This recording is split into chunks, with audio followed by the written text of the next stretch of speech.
অতি সুন্দৰ আৰু ৰোমাঞ্চকৰ এক আখ্যান আৰম্ভ হৈছে লক্ষ্মী দেৱী মহাস্বয়ম্বৰ। লক্ষ্মী দেৱী স্বয়ম্বৰ বুলি কওঁতেই বহু কথা আমাৰ মনলৈ আহে। এই লক্ষ্মী দেৱী নাৰায়ণৰ লগত পোনপটীয়াকৈ সম্বন্ধ আছে। সৃষ্টিত স্বয়ং প্ৰভু ভগৱন্তে যেতিয়া নিৰাকাৰৰ পৰা আকাৰলৈ আহিবৰ কাৰণে প্ৰযত্ন কৰিছে, তেতিয়াই তেওঁ জলৰ পৰা এটা ৰূপ লৈ জলতেই তেওঁ শয়ন কৰি জলৰ ওপৰতেই তেওঁ আশ্ৰয় কৰি সৃষ্টি আৰম্ভণাৰ ব্যৱস্থা কৰিলে। গতিকে জলৰ পৰা জন্ম হোৱাৰ কাৰণত প্ৰভু ভগৱন্তৰ নাম হৈছে নাৰায়ণ। নাৰা মানে জল, অয়ন মানে শয়ন, অৰ্থাৎ যিজনে জলতেই বাস কৰে, জলতেই শয়ন কৰে, জলতেই লীলা কৰে। গতিকে নাৰা যোগায়ন, নাৰা মানে জলৰ লগত যাৰ সদায় সম্বন্ধ আছে, সেইকাৰণে ভগৱন্তৰ নাম হৈছে নাৰায়ণ। নিৰাকাৰ নিৰঞ্জন প্ৰভুজনে প্ৰথম নাম লৈছিল নাৰায়ণ, আৰু তাৰপিছত তেওঁ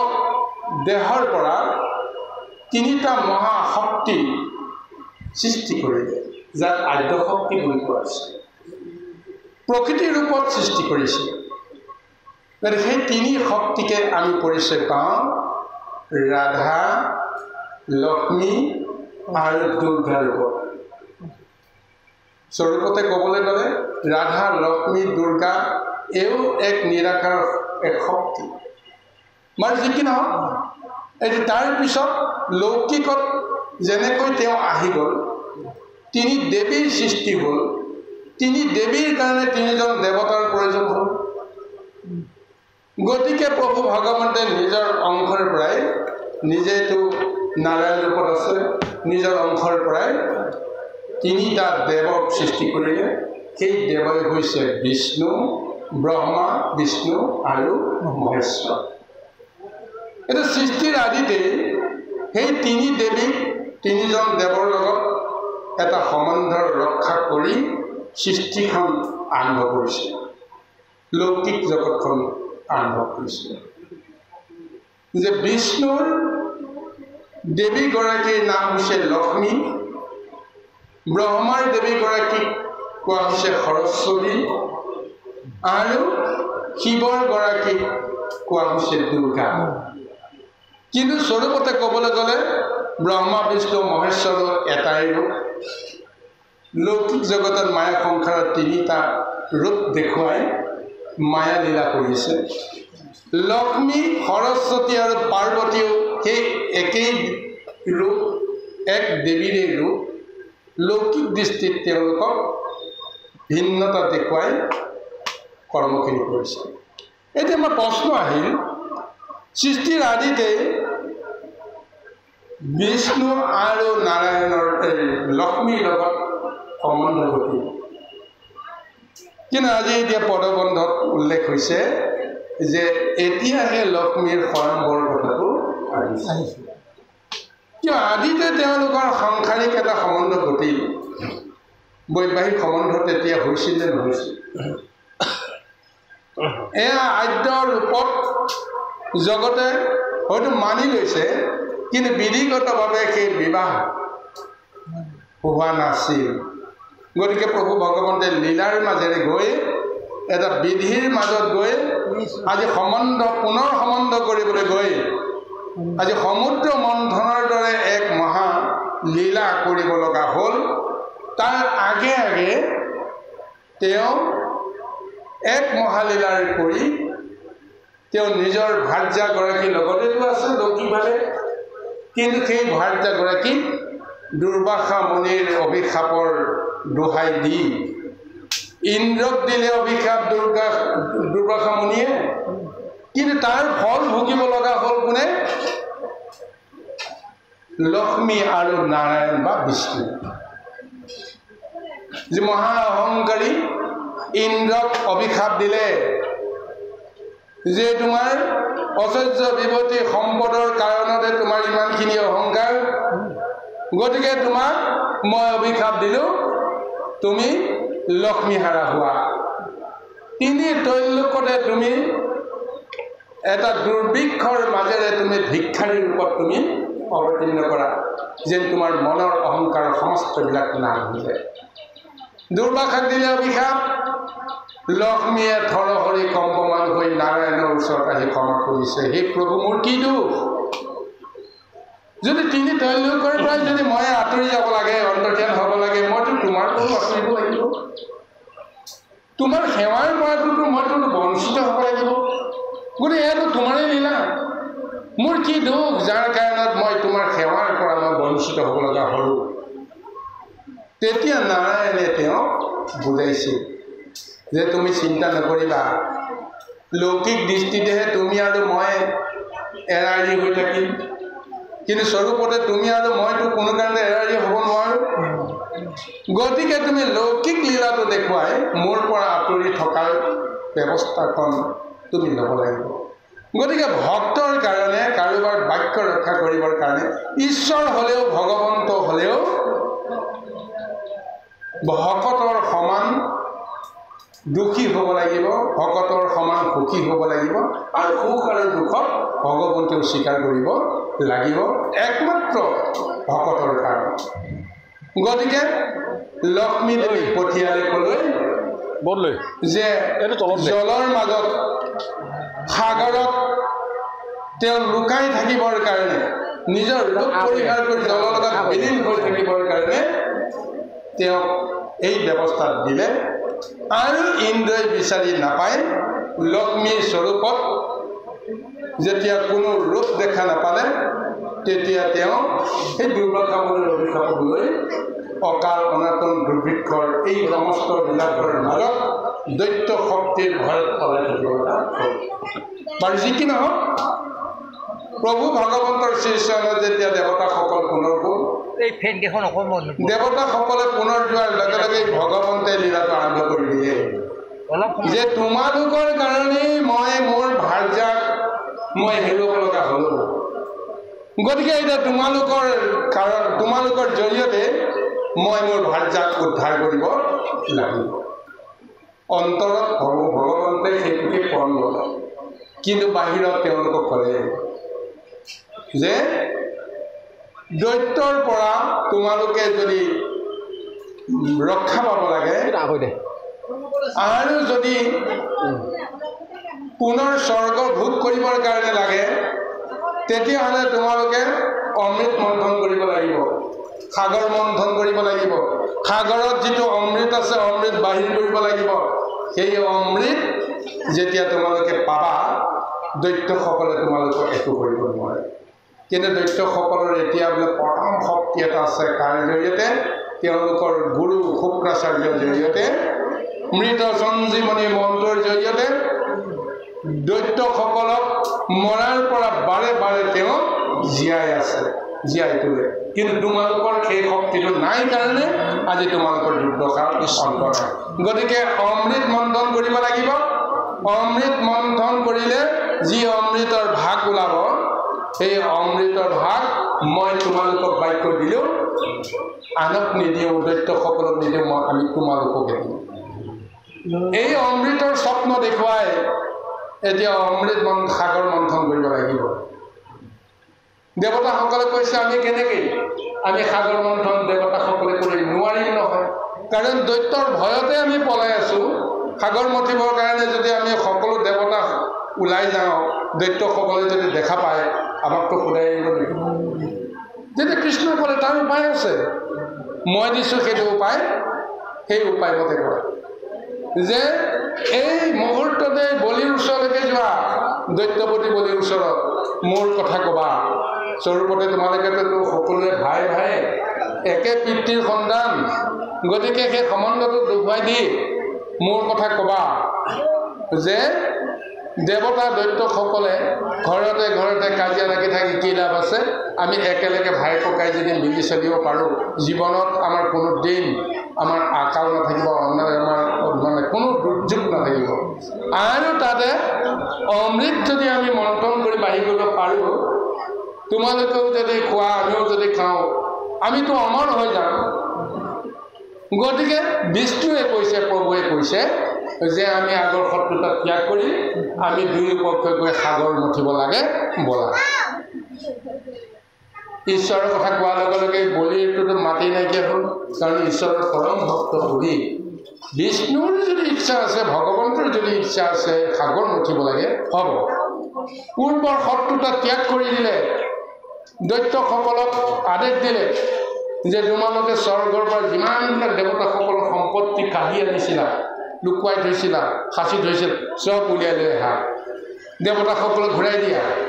কাৰণ এতিয়াৰ পৰা আমি আৰু কাজিয়া পেচাল নালাগোঁ আমাৰ মাজত আমি মিলা প্ৰীতিৰে ভাই ককাই দৰে চলিম বাৰু যি কি নহওক ভগৱন্তে মনে মনে যিটো কৌশল চিন্তা কৰি আছে অমৃত বাৰু তোমালোকক দিয়া হ'ব কিন্তু অমৃত বাহিৰ হোৱাৰ আগে আগে মোৰ আচল কৰ্মটো সাধন হ'ব লাগে কি কৰ্ম মোৰ হেৰুৱা লক্ষ্মীক মই উদ্ধাৰ কৰিব লাগিব কাৰ জৰিয়তে তোমালোকৰ জৰিয়তে কাৰণ তোমালোকৰ কাজিয়াতে মই মোৰ ভাৰ্যাক হেৰুৱাব লগা হ'লোঁ গতিকে তোমালোকে সেই কৰ্মটো কৰি মোৰ ভাৰ্যাক তোমালোকে উদ্ধাৰ কৰি দিব লাগিব বাকীখিনি মই ভিতৰুৱাকৈ যি কৰিব লাগে কৰিম কিন্তু লোকে দেখুৱাকৈ তোমালোকে কষ্ট কৰিব লাগিব কিন্তু বেচেৰাহঁতে গমেই পোৱা নাছিল যে অমৃত বাহিৰ কৰাৰ লগে লগে বা তাৰ আগে আগে ভগৱন্তৰ ইচ্ছামতে তিনি তেওঁলোকৰ সমস্ত অচৰ্য বিউতি সাগৰত লিপ্ত হৈ আছিল সেই সমস্ত প্ৰভু ভগৱন্তে উদ্ধাৰ কৰিছিল তাৰে অংশস্বৰূপে এগৰাকী মোহনীয় নাৰীৰ সৃষ্টি হ'ল যিগৰাকী নাৰী এতিয়া লক্ষ্মী ৰূপে পুনৰবাৰ জগতে দেখিবলৈ গৈ আছে কিন্তু দেৱতাসকলে দৈত্যসকলে সেই মহা অপৰূপ সুন্দৰীগৰাকী যেতিয়া সাগৰৰ পৰা যেতিয়া উঠি আহিছে ভাবিব পৰা নাছিল সেইগৰাকী আচলতে কোন কাৰণ তেওঁলোকৰ প্ৰত্যেকৰে বিষয়ৰ লগত যিহেতু সম্বন্ধ তাতে প্ৰভু ভগৱন্তে বিষ্ণু মায়াক সকলোকে মোহিত কৰে এনেকুৱা এটা ৰূপত আনি দিলে যে এইগৰাকী নাৰীক পাবৰ কাৰণে এতিয়া দেৱতা দৈত্য বা বড় বড় শক্তিধৰসকলৰ মাজত এটা যুদ্ধ আহিব কোনে সোনকালে সেই নাৰীগৰাকীক নিজৰ হাতৰ মুঠিত ল'ব পাৰিব হুলস্থুল লাগি গ'ল সাগৰ মন্থনৰ কণ স্থগিত হ'ল তাৰ পিছতহে পৰম পিতা ব্ৰহ্মাই চিন্তা কৰিলে যে এইটো কথাই কথা নহয় মইতো সৰ্বশ্ৰেষ্ঠ মোৰেই সন্তান ৰূপে সকলোবিলাক আছে গতিকে এই বিশৃংখল সময়ত মই কিবা এটা তেওঁলোকক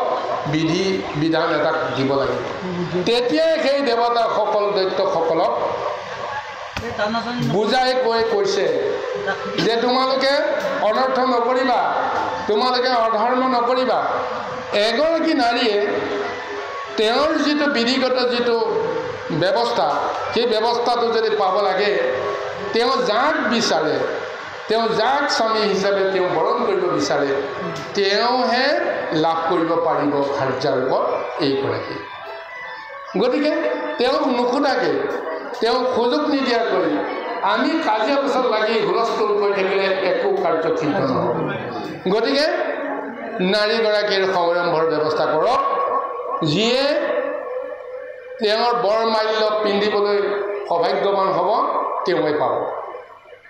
পৰম পিতা ব্ৰহ্মাৰ সিদ্ধান্তত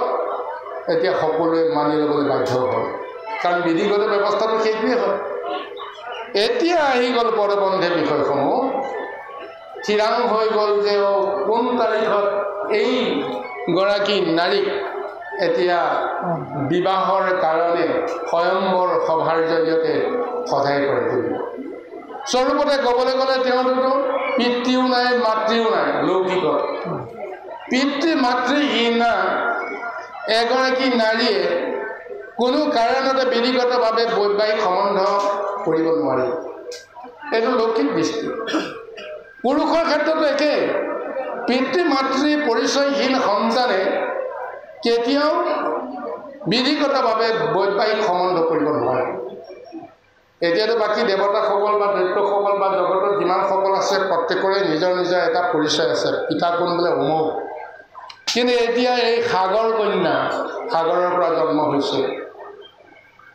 গতিকে এইগৰাকী পিতৃকোণ মাতৃকোণ কোনে তেওঁক বিয়া দিব আহি গ'ল এটা ধৰ্ম সংকট কিন্তু স্বয়ং প্ৰভু ভগৱন্তে জানে যে কোনটো লীলা কেনেদৰে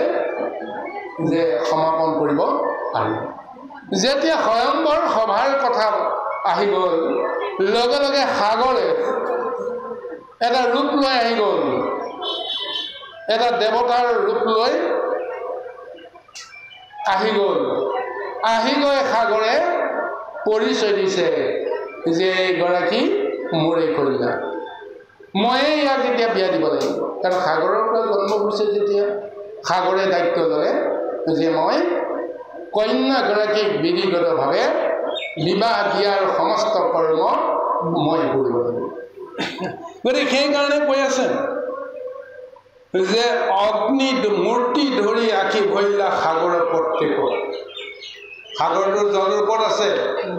কিন্তু এতিয়া লীলাটো কৰিব লাগিব মূৰ্তিৰ ওপৰত হয়নে এটা আকাৰত আহিব লাগিব গতিকে তেওঁ আকাৰত আহি ৰত্নাকৰ ৰূপে বা বৰুণৰ এক অংশ স্বৰূপত জলৰ অধিপতি বৰুণ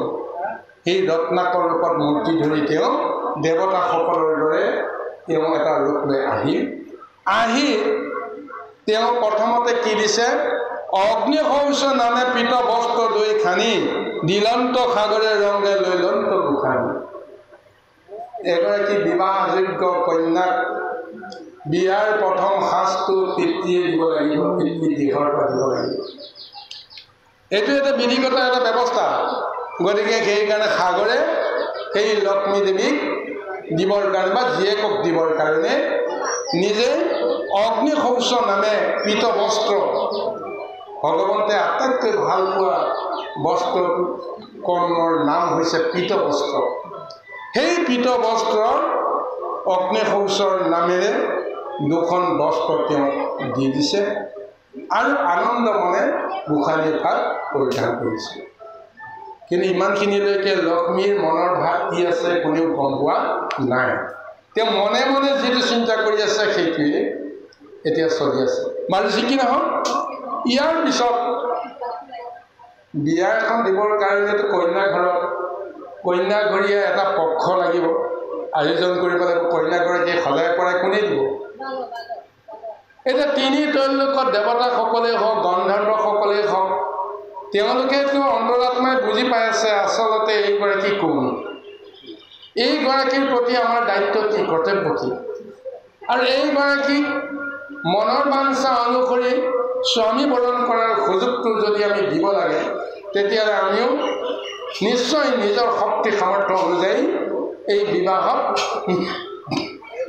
তেওঁ সজাই পৰাই উলিয়াই দিব লাগিব এইকাৰণে কি কৰিলে যে কেশত স্নান অৱসানে তাক প্ৰবন্ধে পিন্ধিলা কংকালত ৰত্নময় মেখলা বান্ধিলা কেশত বান্ধিলা উচ্চ কৰি খোপা ওপৰত দিলা তাত পাৰিজাত থোপা নাগৰাজে আনি দিলা সুবৰ্ণ কুণ্ডল প্ৰকাশে উজ্জ্বল আতি বদন মণ্ডল এগৰাকী নাৰী সজাই পৰাই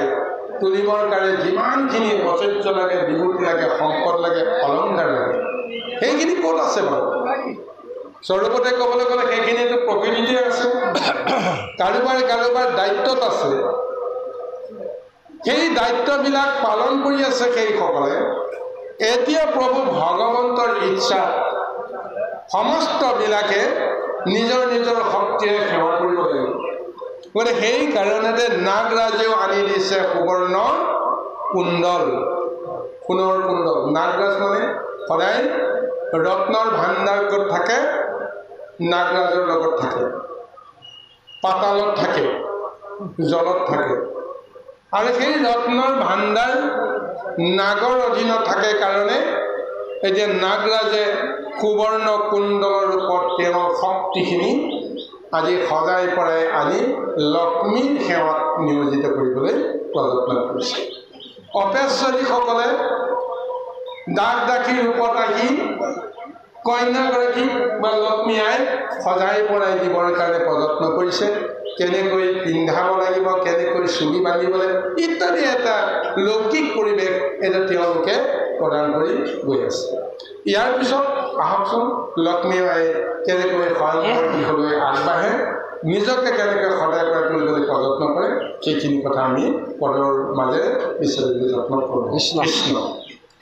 দুনাই সমুদ্ৰেৰ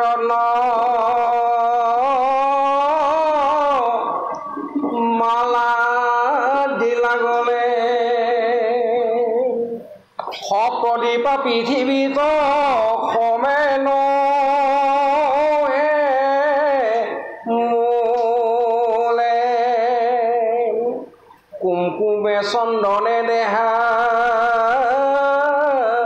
অবিভূষিত কৰি সৰস্বতী আপুনি ঢাইলা তে হৰি এৰাম বিশ্বক্ৰমে পিন্ধাইলা অৱতী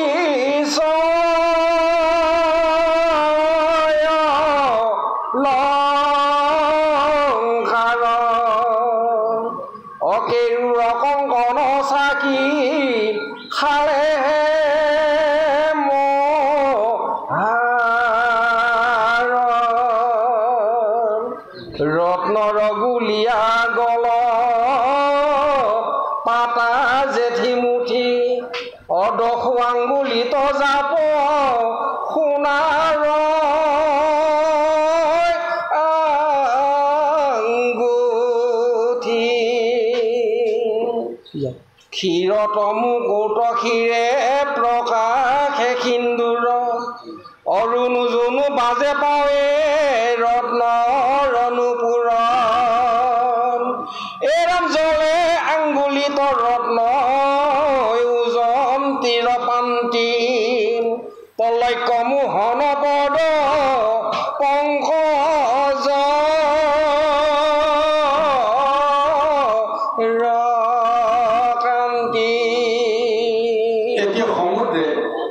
বা ৰত্নাকৰে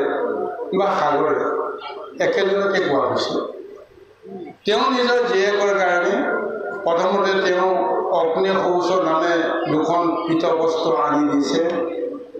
সেই পীতবস্ত্ৰ পিন্ধি তেওঁ সুন্দৰভাৱে নিজকে সজাই পৰাই তুলিছে। আৰু লগতে নাগৰাজে আনি দিলে সুবৰ্ণ কুণ্ডল। তাৰপিছত ৰত্নাকৰে পুনৰ ৰত্নমালা আনি তেওঁ গলত পিন্ধাই দিছে। আৰু লগে লগে কি হ'ল যে সপ্তদ্বীপা পৃথিৱীত তেওঁৰ দৰে ৰূপৱতী কোনো নাই, এনেকুৱা ৰূপ তেওঁ ধাৰণ কৰি লয়। সমস্তকে তেওঁ মোহনীয় কৰি তুলিবৰ কাৰণে ব্যৱস্থা কৰিলে। কুমকুমে চন্দনে দেহা বিভূষিত কৰি সৰস্বতী আপুনি পিন্ধাইলে হাতে কৰি। স্বয়ং সৰস্বতী দেৱী আহিছে সজাই পৰাই তেওঁক তুলি দিবলৈ কাৰণে। কেনেকৈ? নানা ধৰণৰ ৰত্নৰ তেওঁ অলংকাৰ পিন্ধাইছে। সুগন্ধি দ্ৰব্যবিলাক সৰ্ব শৰীৰতে সানি দিছে। বিশ্বকৰ্মাই আহি ৩২টা অলংকাৰ তেওঁক পিন্ধাই দিছে। কাৰণ এই সৃষ্টিত ৩২ বিধ অলংকাৰে আছে, যি ৩২ বিধ অলংকাৰৰ গৰাকী হৈছে স্বয়ং প্ৰভু ভগৱন্ত বিষ্ণু নাৰায়ণ। গতিকে তেওঁৰ ৰূপ বৰ্ণনাত এই ৩২ বিধ অলংকাৰ পৰিধান কৰা কথাটো সকলোৱে জানি আছে। আজি লক্ষ্মীয়েও সেই ৩২ বিধ অলংকাৰ তেওঁ পাব লাগিব। স্বয়ং বিশ্বকৰ্মাই আনি এই ৩২ অলংকাৰ তেওঁ দিছে। তাৰপিছত কেউৰ কংকণ চাকি খালে হেমহাৰ, ৰত্নৰ গুলীয়া গলপতা জেঠি মুঠি, ১০০ আঙুল লিত জাপ সোণৰ আঙুঠি। এই সমস্ত ৰত্ন অলংকাৰে গোটেই সৰ্বদেহ এনেকৈ জাতিষ্কাৰ কৰিছে। ২০টা আঙুলিত সেই ৰত্নৰ আঙুঠিবিলাকে জাতিষ্কাৰ কৰি আছে। ২০টা আঙুলি মানে কি? হাতৰ 10টা, ভৰি 10টা। কোনো এটা অংগ ৰত্ন অলংকাৰৰ মানে বিভূষণে সমস্তবিলাক পৰিপূৰ্ণ হৈ আছে। গতিকে সেই অপৰূপ সৌন্দৰ্যৰ গৰাকী নিজকে তুলি ধৰি তৈলুক্য মোহিনীৰ ৰূপত আজি তেওঁ প্ৰকাশিত কৰিছে। এতিয়া যিটো ৰূপ তেওঁ লৈছে, এই ৰূপটো লৈ তেওঁ এতিয়া কাৰ ওচৰলৈ আহিব? তেওঁৰ তৈলুক্য মোহিনী। গতিকে তেওঁৰ স্বামীজন হ'ব লাগিব তৈলুক্য মোহন, নহয় জানো? তেতিয়াহে সমকক্ষ হ'ব। ৩২ বিধ অলংকাৰ পিন্ধাৰ গৰাকী কোন? স্বয়ং লক্ষ্মী দেৱী। এতিয়া সেই লক্ষ্মী দেৱীয়ে যদি যাক স্বামী বৰণ কৰিব লাগিব, তেওঁৰ অলংকাৰৰ কেতিয়াও কম থকা কোনো এজন হ'ব নোৱাৰিব। গতিকে ৩২ বিধ অলংকাৰ কোনে পিন্ধে? স্বয়ং নাৰায়ণে পিন্ধে। গতিকে নাৰায়ণে সমকক্ষ হ'বৰ কাৰণে আজি তেওঁ বিশ্বকৰ্মাই সমস্ত অলংকাৰ পাতি যোগান ধৰিছে। আৰু উজ্জ্বল হৈ গৈছে ৰত্ন অলংকাৰৰ সৈতে লক্ষ্মী দেৱীৰ এই মহা ৰূপ। আৰু এনেদৰে তেওঁ স্বয়ংবৰ সভালৈ আহিবলৈ প্ৰযত্ন কৰিব। কৃষ্ণ জয় কৃষ্ণ।